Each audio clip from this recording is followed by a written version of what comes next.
I'm Kevin Gray, president of Star of David Chapels. Welcome to our casket room.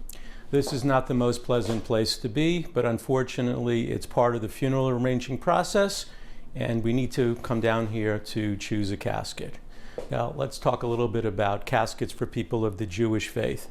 In these rooms we have caskets that are made to conform with Jewish tradition. What does that mean? It means they're made of wood with no metal. It could be the simplest pine box, which we have in that room, which we'll show you in a moment. It could be something way more elaborate, like a casket made of solid cherry wood. The difference? The cost. That's all it is. The idea of a casket is basically a vehicle to place your loved one in for the purpose of a ceremony and a burial. It doesn't matter what kind of casket you choose. The idea of a casket is to be buried in the ground and go back to earth. So when we bring a family down to this room, we emphasize a few things. Number one, be smart.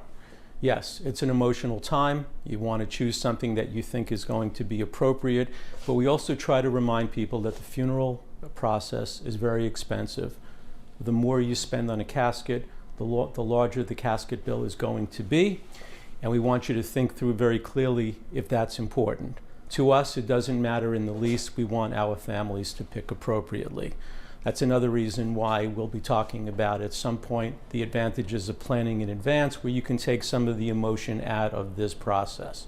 But going back to here, so when we buy a casket from a manufacturer, the cost of the casket is based upon how elaborate the casket is, how much it costs to make. For example, a casket like this, which is solid cherry wood, which has all of these features like inlaid corners, embroidery, polish finish, that's going to add up to thousands of dollars, as opposed to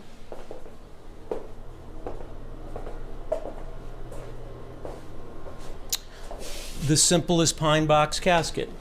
What's the difference? There's no difference other than this casket's going to cost way less than that casket. In this room, caskets have different features. They're made mostly of poplar wood, but they all consist of the following feature. They're made of wood with no metal. Hinges, latches, all wood, glue. The reason being that the belief through halakha or Jewish tradition is that nothing should delay the inevitable, where the casket's going back to the earth as quickly as possible, as are the remains inside the casket. So again, no difference between a pine box, a much more elaborate casket like this, other than what you're going to pay. Keep this in mind. We have many families that come here that have plenty of money, yet they will choose only the plain pine box. The reason being is they're of the belief that it's simple, it's the appropriate Jewish way. We have people that come here that have no money, that are compelled out of guilt to buy a much more expensive casket. In this room we have what are considered the more exotic caskets, meaning they're made out of more precious woods like cherry, mahogany, oak, another one, oak, solid maple. And just to give you an idea of why certain things cost more than others, aside from the cost of the wood itself, it's the workmanship.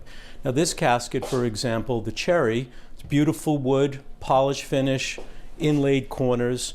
It does look like it should be even more money than it is, as compared to this casket, which is twice as much as this one. Why? Because this is made of African ribbon grain mahogany. What does that mean? Nothing really, other than it's made of African ribbon grain mahogany. It's the same wood that you'd make a piano out of. And the workmanship regarding the upper rail, the base mold, all of these rounded edges that have to be glued and wooden doweled, as opposed to a casket that would be made of metal, this all adds to the cost of the manufacturer and ultimately the cost for us to buy and the cost for you to buy.